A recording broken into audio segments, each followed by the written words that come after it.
Hello everyone, कैसे हैं आप लोग। आपका स्वागत है आपके अपने चैनल सक्सेस मिशन पे। तो जैसा कि आप लोगों को पता है कि हम इस चैनल पे एईडीओ में जो लैंग्वेज पूछने वाला है इंग्लिश और हिंदी, तो उसी से हम इंग्लिश का सीरीज चला रहे हैं। इससे पहले हमने सेट 1 और सेट 2 करवा दिया है। आज सेट 3 लेकर के आए हैं। तो आपको पता ही है कि एईडीओ के एग्जाम में इंग्लिश में आपको नेगेटिव मार्किंग को भी ध्यान में रखते हुए एग्जाम देना है, ताकि आप लैंग्वेज में पास हो सके। ठीक है, चलिए तो आज हम थर्ड सेट करेंगे। टोटल इंग्लिश का 30 सवाल पूछा जाएगा एग्जाम में और 70 सवाल हिंदी से रहेंगे। दोनों एक ही साथ आएंगे, 100 सवाल। इसमें से आपको 30 मार्क्स लाना है और नेगेटिव हटा करके लाना है। अगर नेगेटिव ज्यादा करते हैं तो आप फेल हो जाएंगे लैंग्वेज में, और लैंग्वेज में फेल मतलब आपका मेन पेपर चेक नहीं होगा। ठीक है, चलिए शुरू करते हैं। पहला क्वेश्चन है, fill in the blanks.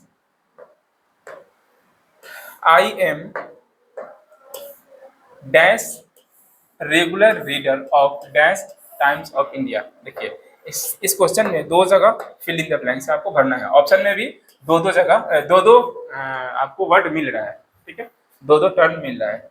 I am a regular reader of the times of India. ये तो आप लोगों को पता ही होगा, ये एक न्यूज़पेपर का नाम है जिसका नाम ही है द टाइम्स ऑफ इंडिया, तो वहाँ द ही लगेगा और आई एम के साथ अ लगेगा। अ रेगुलर, मैं मतलब रेगुलर न्यूज़पेपर पढ़ता हूँ। कौन सा न्यूज़पेपर? जिसका नाम है द टाइम्स ऑफ इंडिया। तो हमको ऑप्शन देखना है अ और द, यहाँ पे अ और the. So the answer is a. Okay, आगे बढ़ते हैं। सेकेंड क्वेश्चन है, आवर सैलरीज। देखिए यहाँ पे आवर मतलब प्लूरल, आवर प्लूरल होता है और सैलरी मतलब हम लोगों का सैलरी। तो ये ऑलरेडी प्लूरल हो गया, तो प्लूरल के साथ प्लूरल वर्ब लगेगा। यहाँ पे हैव प्लूरल होता है। ठीक है, हैज रहता तो ये हैज सिंगुलर होता है, इसलिए सिंगुलर नहीं होता क्योंकि यहाँ पे हमारे पास प्लूरल सब्जेक्ट है। ठीक है, तो प्लूरल सब्जेक्ट में प्लूरल वर्ब। ठीक है, आगे बढ़ते हैं। नेक्स्ट है, Ileana is travelling since yesterday. देखिए जब कभी भी हम किसी व्यक्ति या वस्तु के स्टेट के बारे में बात करते हैं तो इज, एम या आर की बात करते हैं, लेकिन यहाँ पे इस व्यक्ति की स्टेट के बारे में बात नहीं हो रहा है। स्टेट मतलब उसकी अवस्था, ठीक ना। यहाँ पे बात हो रहा है कि वो ट्रेवलिंग कर रही है, मतलब वो कहीं यात्रा कर रही है, वो भी कल से ही। तो कल से लेके आज तक में एक लंबा समय है, भले ही वो 10 घंटा का हो, 12 घंटा का हो या 20 घंटा का हो। तो ये एक समय है जो रेगुलरिटी को दर्शाता है। तो यहाँ पे इज नहीं होगा, यहाँ पे होगा हैज बीन। Has been. अगर यहाँ पे ऐसा रहता कि इलिना मोटी है, पतली है, अच्छी है, तो हम इस लगा देते हैं, लेकिन यहाँ पे वैसा कोई स्टेट नहीं बता रहा है। यहाँ पे एक स्थिति को बता रहा है जो कि वो 2 दिनों से या 1 दिनों से या फिर 1 दिन पहले से ट्रेवलिंग कर रही है, तो हैज बीन होगा। ठीक है, हैज बीन ट्रेवलिंग। तो इसमें गलत यहाँ पे है, तो हम कहाँ पे करेंगे इसमें? यहाँ पे ये क्योंकि इसलिए कह रहा था कहाँ पे गलत है, तो वो गलत इस वाले पार्ट में है। एलिना इज नहीं, एलिना हैज बीन होगा। ठीक है, तो आई होप कि ये समझ में आया होगा आप लोगों को। नेक्स्ट कर देखते हैं। The food container is not enough big to meet the demands of the affected people. देखिए हमको सिर्फ यहाँ देखना है, इनफ बिग। एनफ बिग नहीं होता है, बिग एनफ होता है। ये उल्टा लिख दिया। ठीक है, ये आपको याद करना है। ये होगा हमारा बिग एनफ, बिग एनफ, ना कि एनफ बिग। ठीक है, तो कौन सा गलत है इसमें? ये वाला। ठीक है, बिग एनफ होगा। चलिए आगे देखते हैं। My friend whose leg was fractured has recovered. देखिए यहाँ पे हुज लेग गलत लिखा गया है। ये लेग किसी व्यक्ति के बारे में बता रहा है, तो यहाँ पे पोसेसिव प्रोनाउन का यूज होगा। तो पोसेसिव में क्या होगा? हुज, हुज, ना कि हुज। ये गलत है। ये हुज का मतलब क्या होता है? ये हुज का मतलब होगा हु इज का शॉर्ट फॉर्म है, या फिर हु हैज रहेगा, तो इस दोनों का शॉर्ट फॉर्म होता है हुज। ये दोनों का शॉर्ट फॉर्म हुज होता है, लेकिन यहाँ पे इस वाले हुज से काम नहीं चल रहा है। यहाँ पे हमको ये हुज चाहिए जो पोसेसिव प्रोनाउन होता है, जो इस लेग के बारे में बता रहा है। ठीक है, तो यहाँ पे हमारा कौन सा ऑप्शन सही है? ये वाला। इसमें गलती है तो गलती वाले को कुछ है तो वो हम टिक लगाएंगे। ठीक है, नेक्स्ट है, if you want to win the race. अगर आप रेस को जीतना चाहते हैं you need to believe in you. देखिए जब कभी भी बिलीव इन यू आएगा तो यहाँ पे यू नहीं, यहाँ पे योर सेल्फ होगा। ठीक है, योर सेल्फ। ठीक है, you need to believe in yourself. ठीक है, योर सेल्फ क्या है, रिफ्लेक्सिव प्रोनाउन है, यहाँ पे हमको रिफ्लेक्सिव प्रोनाउन देना था, ना कि यू देना। ठीक है, तो किसमें गलती है यहाँ पे, बिलीव इन यू नहीं, बिलीव इन योर सेल्फ होगा। ठीक है, योर सेल्फ क्या है, रिफ्लेक्सिव प्रोनाउन है। चलिए अब हम यहाँ पे बोल रहा है कि एंटोनिम बताइए। एंटोनिम मतलब विलोम शब्द, उल्टा शब्द। देखिए रैंसिड मतलब होता है खराब। क्या होता है, खराब। खास करके कोई खाना वगैरह बासी हो जाता है तो उसको रैंसिड कहते हैं, तो उसके लिए हम उल्टा चुनेंगे तो फ्रेश हो जाएगा, फ्रेश। अर्जेंट मतलब पता ही है, तत्काल। और रोटेन मतलब होता है सड़ा हुआ, सड़ा हुआ, या फिर खराब भी कह सकते हैं। ठीक है, चलिए नेक्स्ट देखते हैं। नेक्स्ट क्वेश्चन है, the sports day events will be conducted from 3:30 PM and 5:30 PM on Saturday. कह रहा है कि सैटरडे को जो स्पोर्ट डे इवेंट है वो 3:30 बजे से लेकर 5:30 बजे तक चलेगा। तो एक कंटिन्यूटी को बता रहा है कि 3:30 से 5:30 तक चलेगा, तो यहाँ पे एंड नहीं होगा, यहाँ पे टू होगा। ठीक है, फ्रॉम 3:30 PM टू यहाँ पे टू होगा, मतलब यहाँ पे टू होगा। तो इस पार्ट में गलती है। ठीक है, आगे बढ़ते हैं। The artist will arrive dash an hour. देखिए इन तीनों ऑप्शन में से आप देखिए क्या लगेगा, बिटवीन एन आवर नहीं, एलॉन्ग एन आवर नहीं, विद इन एन आवर, मतलब एक आवर के अंदर, एक घंटे के अंदर वो आ जाएंगे। ठीक है, तो विद इन होगा यहाँ पे। नेक्स्ट है, the wise try to improve themselves. जो वाइज होते हैं वो अपने आप को इम्प्रूव करने का कोशिश करते रहते हैं। डैश द फूल्स, जो मूर्ख होते हैं, कीप ब्लेमिंग देयर लक। जो मूर्ख होते हैं वो हमेशा अपने किस्मत की बुराई करते रहते हैं। ठीक है, तो यहाँ पे क्या हो जाएगा, वेयर एज, वेयर एज। देखिए एक व्यक्ति है जो वाइज है वो अपने आप को इम्प्रूव करता है, और उसके विपरीत जब कभी भी विपरीत बात आए तो उसको हम वेयर एज से जोड़ते हैं। ठीक है, वेयर एज जो कि मूर्ख है वो अपनी किस्मत को हमेशा कोसते रहता है। चलिए select the incorrectly spelled word. इसमें से कौन सा गलत लिखा हुआ है। देखिए इंक्रीमेंटल सही है, फेरोसियस भी सही है, लेकिन यहाँ पे ये जो अलाइनमेंट है इसमें ये ई एक्स्ट्रा हो गया। ठीक है, ए अलाइनमेंट होगा, ये यहाँ पे ई जो लगाया एक्स्ट्रा वो नहीं है, नहीं होना चाहिए। ये वाला ई एक्स्ट्रा, ये वाला ई एक्स्ट्रा नहीं, ये गलत है, तो यही हमारा सही होगा। ठीक है, इंक्रीमेंटल मतलब था क्रमिक रूप से धीरे धीरे कोई चीज बढ़ता है तो उसको इंक्रीमेंटल बोलते हैं। ठीक है, और फेरोसियस मतलब भयानक, डरावना। नेक्स्ट है, Susan rights recipes for the cook book. Cook book मतलब कोई एक बुक है, जिसे हम कुक बुक यहाँ पे बताया जा रहा है, तो एक कुक बुक है, उसमें रेसिपीज लिख रहा है। कौन लिख रहा है, सुसान लिख रहा है। चलिए तो इसको हम क्या करेंगे, पैसिव फॉर्म में बनाना है। देखिए ये है सिंपल प्रेजेंट, तो सिंपल प्रेजेंट के लिए हमको क्या चाहिए, सबसे पहले पैसिव में जो वर्ब होता है उसका थर्ड फॉर्म आना चाहिए। तो यहाँ पे थर्ड फॉर्म नहीं है तो ये ऐसे ही गलत हो गया। यहाँ थर्ड फॉर्म है और यहाँ भी थर्ड फॉर्म है, लेकिन यहाँ वेयर लगा दिया, वेयर जो कि पास्ट में चला जाता है, लेकिन सेंटेंस तो प्रेजेंट में था तो पास्ट में नहीं होगा। तो प्रेजेंट में हम, मेरे पास एक यही बचता है, recipes are written by Susan for the cook book. ठीक है, देखिए यहाँ पे ये प्रेजेंट टेंस में था इसलिए प्रेजेंट टेंस वाला आंसर होगा, वेयर के साथ गलत हो जाएगा। और राइट तो होता ही नहीं, कभी भी फर्स्ट फॉर्म वर्ब का फर्स्ट फॉर्म पैसिव में नहीं होना चाहिए, थर्ड फॉर्म ही चाहिए पैसिव में। चलिए अब हमारे पास इडियम्स है, falling heads over hills. Idioms को आपको जैसे दिया रहता है वैसे याद करना पड़ता है, ज्यादातर इडियम्स का एग्जैक्ट मीनिंग नहीं निकल पाता है। ठीक है, तो इसका आंसर है falling deeply in love with someone. ठीक है, falling deeply in love with someone, इसका मतलब ये फॉलिंग हेड ओवर हिल्स। चलिए नेक्स्ट देखते हैं, a person who enjoys doing dangerous things. एक व्यक्ति है जो खतरनाक काम करने के लिए मतलब वो प्रसिद्ध है, उसको खतरनाक काम करने में मजा आता है, नहीं वो इंजॉय करता है इस डेंजरस चीजों को इन अ वे, ऐसे तरीका से कि दैट अदर पीपल में थिंक इज स्टूपिड, ऐसे करता है कि दूसरे लोग उसको देखे तो उसको मूर्ख बोलेंगे। तो उसके लिए हमारा वर्ड होता है डेयर डेविल, आपने सुना भी होगा डेयर डेविल। और ये कैवेलियर जो होता है वो होता है गैर जिम्मेदार, गैर जिम्मेदार, जो जिम्मेदारी नहीं लेना चाहता, जो लापरवाह होता है, लापरवाह, ठीक है।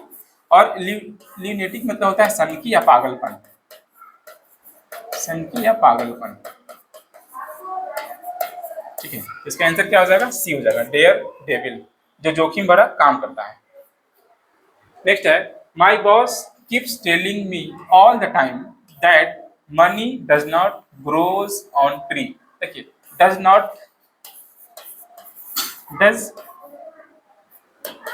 डज नॉट में ऑलरेडी एस लग गया है, तो हम यहाँ पे ग्रो में एस नहीं लगाएंगे, ये वाला एस यहाँ पे हम नहीं लगाएंगे, क्योंकि डू के साथ एस लगा दिए तो वो डज हो गया, तो मेन वर्ब में एस लगाने की कोई जरूरत नहीं है, एक ही जगह एस लगेगा, ठीक है। तो डजंट में लग गया तो यहाँ पे नहीं होगा, तो इसमें गलती कहाँ है, इसमें, इसमें गलती है, तो ये हमारा सही आंसर होगा।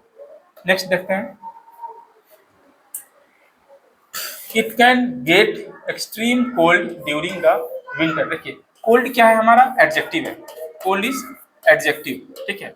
और एक एडजेक्टिव को दूसरे एडजेक्टिव से हम नहीं बता सकते, यहाँ पे एक्सट्रीम भी क्या है, एडजेक्टिव ही है, ठीक है। तो एक एडजेक्टिव का जो क्या कहते हैं उसको, एक एडजेक्टिव के बारे में दूसरे एडजेक्टिव को नहीं लाते, वहां हम एडवर्ब लाते हैं, ठीक है। तो एक्सट्रीम के लिए हम क्या लगाएंगे, एक्सट्रीमली लगाएंगे, एक्सट्रीमली, ठीक है। तो यहाँ पे गलती कहाँ हो जाएगा, हमारा एक्सट्रीम नहीं होगा, एक्सट्रीमली होगा, इसलिए इस पार्ट में गलत है, ठीक है।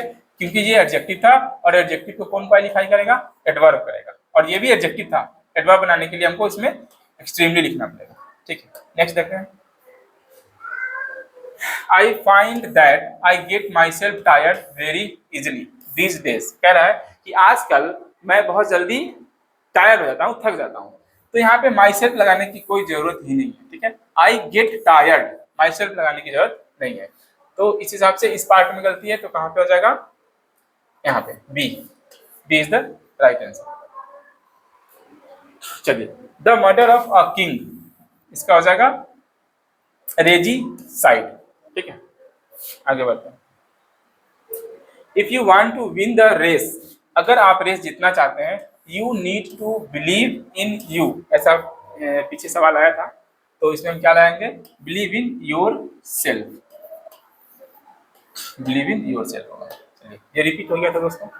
नेक्स्ट है, the crisis would dash damage their reputation, जो क्राइसिस हुआ है, जो संकट आया है, वो उनकी रेपुटेशन को क्या करेगा, खराब करेगा, क्या करेगा, खराब करेगा। कैसे करेगा, फर्दर, आइदर और फार्दर, फार्दर नहीं होगा, आइदर भी नहीं होगा, फर्दर होगा। फर्दर मतलब आगे होता है, आगे मतलब जो संकट हुआ है, आगे उनके रेपुटेशन को, उनके सम्मान को ठेस पहुंचाएगा, या फिर मतलब उनके सम्मान में कमी लाएगा, फर्दर, यहाँ पे फर्दर होगा, ठीक है। आगे चलते हैं, फ्लेवर गास्टेड, इसका क्या पूछ रहा है, सिनोनिम पूछ रहा है। सिनोनिम मतलब सेम वर्ड, पर्यायवाची जिसको बोलते हैं। देखिए फ्लेवर गास्टेड मतलब होता है आश्चर्यजनक, आश्चर्यजनक, तो फ्लेवर गास्टेड का सिनोनिम हो जाएगा एस्टोनिश्ड, इसका मतलब ये होता है आश्चर्यजनक, ठीक है। मोटिवेटेड मतलब उत्साहित, और डिस्टर्ब मतलब परेशान। चलिए आगे बढ़ते हैं, हाँ, ऑस्टेंटियस, इसका मतलब होता है दिखावा करना, दिखावा करना, जिसको हम इंग्लिश में शो ऑफ बोलते हैं, शो ऑफ, ठीक है। तो वैसा वर्ड मेरे पास है भी, सोई, सोई मतलब जो बहुत दिखाता है, सडन मतलब अचानक, टेस्टफुल मतलब तो आपको पता ही है, स्वाद।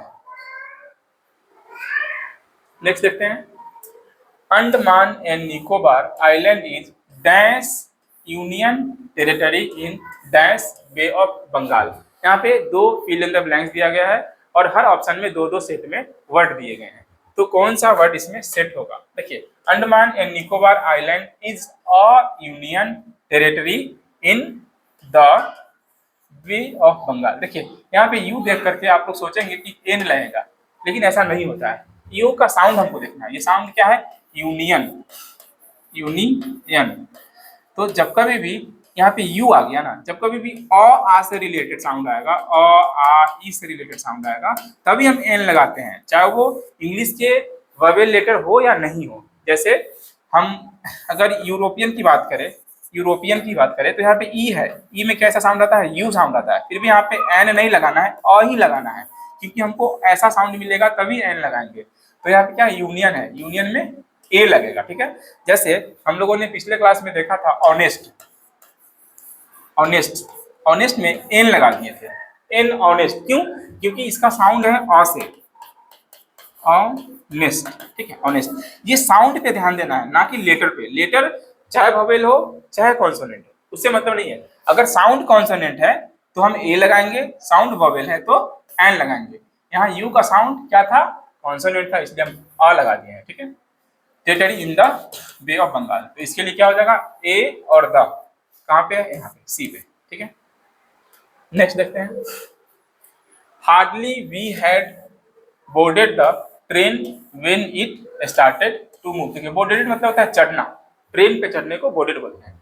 चलिए, जब कभी भी हार्डली रहे, स्कार्सली रहे या नो सुनर रहे तो हम हैड को पहले लगाते हैं। ठीक है, हैड को बाद में नहीं, हैड को हम पहले लगा देंगे। तो हैड बी बोर्डेड, ये ट्रिक है, इसको आप याद करेंगे। ठीक है, चलिए आगे देखते हैं। फेमिस्ट मतलब क्या होता है? फेमिस्ट मतलब होता है कमी। ठीक है, कमी। तो इसका उल्टा पूछ रहा है, एंटोनिम पूछ रहा है, तो इसका हो जाएगा सैटिएटेड। इसका मतलब होता है तृप्त। और वोलाटाइल मतलब होता है ज्वलनशील, ज्वलनशील बोल सकते हैं इसको। और स्टार्व मतलब होता है भूखा, भूखा। ठीक है, नेक्स्ट देखते हैं। स्टाउट मतलब होता है, देखिए अगर कोई व्यक्ति लंबा चौड़ा मोटा तगड़ा है तो उसको स्टाउट बोलते हैं। ठीक है, तो इसका क्या पूछा था? एंटोनिम। एंटोनिम मतलब उल्टा, तो उसके लिए क्या हो जाएगा? थीन। थीन मतलब क्या होता है? पतला दुबला। स्टाउट मतलब मोटा तगड़ा, थीन मतलब पतला दुबला। ओबीज मतलब मोटा, मोटा। अगर सिनोनिम्स पूछता इस वर्ड का तो हम ओबीज लगाते हैं। बल्किंग मतलब, बल्कि मतलब भी वही होता है, मोटा लंबा चौड़ा। ठीक है, आगे बढ़ते हैं।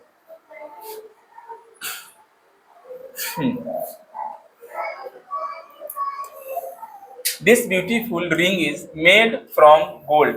देखिए जब कभी भी कोई चीज किसी चीज से बनता है और उसका गुण चेंज हो जाता है तो उसको हम फ्रॉम लगाते हैं। लेकिन यहाँ पे अगर हम गोल्ड की बात करें तो गोल्ड को गोल्ड से ही बनाते हैं और वो गोल्ड ही रह जाता है। अगर गोल्ड से हम रिंग बना लिए, मान के चलते हैं रिंग, तो क्या ये रिंग बदल गया? रिंग का गुण चेंज हो गया? नहीं, रिंग रिंग ही रहेगा और ये गोल्ड का ही रहेगा।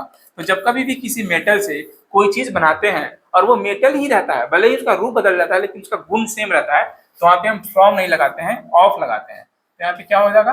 ऑफ हो जाएगा। क्यों? क्योंकि जो चीज बनाए हैं वो भी गोल्ड है और जिस चीज से बनाए हैं वो भी गोल्ड ही है, वो चेंज नहीं हो गया है, इसलिए हम ऑफ लगाएंगे, यहाँ पे फ्रॉम नहीं लगाएंगे। अगर वो चेंज हो जाता तो फ्रॉम लगा सकते थे। ठीक है, तो यहाँ पे इसमें गलती है। नेक्स्ट देखते हैं। Today computer virus spread. आजकल जो कंप्यूटर वायरस है वो फैल रहा है at a डीजिंग speed by way of file loading. जब भी फाइल लोडिंग होता है तो कंप्यूटर में वायरस फैलते रहता है। ठीक है, तो इसका हो जाएगा हमारा सी, एट और by. This fabric is, fill in the blanks, आपको भरना है यहाँ पे। थ्रू चीपर, थ्रू नहीं है, दो है, दो, दो मतलब हालांकि, दो चीपर देन अदर फैब्रिक्स। देखिए जो ये फैब्रिक है एज गुड, अच्छा भी है और थोड़ा सस्ता भी है। ठीक है, तो यहाँ पे एज गुड आएगा, एज गुड एज नहीं होगा। एज गुड एज कब होगा? जब हम किसी वस्तु को दूसरे वस्तु से कंपेयर करते हैं, कंपेयर नहीं हो रही है। मोर गुड, जो मोर गुड तो खैर यूज होता ही नहीं है, मोर गुड के बदले हम बेटर लगाते हैं। ठीक है, बेटर, ये कहीं भी यूज नहीं होगा। ठीक है, तो यहाँ पे हो जाएगा एज गुड। चलिए नेक्स्ट है, और ये लास्ट क्वेश्चन है दोस्तों। Select the correctly spelled word. इसमें कौन सा वर्ड सही है आपको ये बताना है। देखिए अगर हम एग्रेशन की बात करें तो ये गलत है, इसमें डबल जी होगा, ए डबल जी APPRESSION ऑक्यूलेशन। अगर अपीयरेंस की बात करें तो ये भी गलत है, इसमें क्या होगा APPARANCE, यहाँ पे ई नहीं होगा, यहाँ पे ए होगा, जो कि हमने यहाँ लगाया यहाँ पे अपीयरेंस, और एसिमिलेट यहाँ पे सही है। ठीक है, तो आई होप कि आपको ये आज का क्लास समझ में आया होगा दोस्तों। अगर अच्छा लगा तो वीडियो को लाइक करें, शेयर कर दीजिए, और आप इसी तरह से हमारे चैनल पर बने रहिए। और रोज हमारा वीडियो आ रहा है इंग्लिश से रिलेटेड, इसके बाद हिंदी आएगा। आप सारा का सारा वीडियो देखिए और पक्का आपका एग्जाम में अच्छा खासा मार्क्स इंग्लिश में और हिंदी में आ जाएगा। धन्यवाद।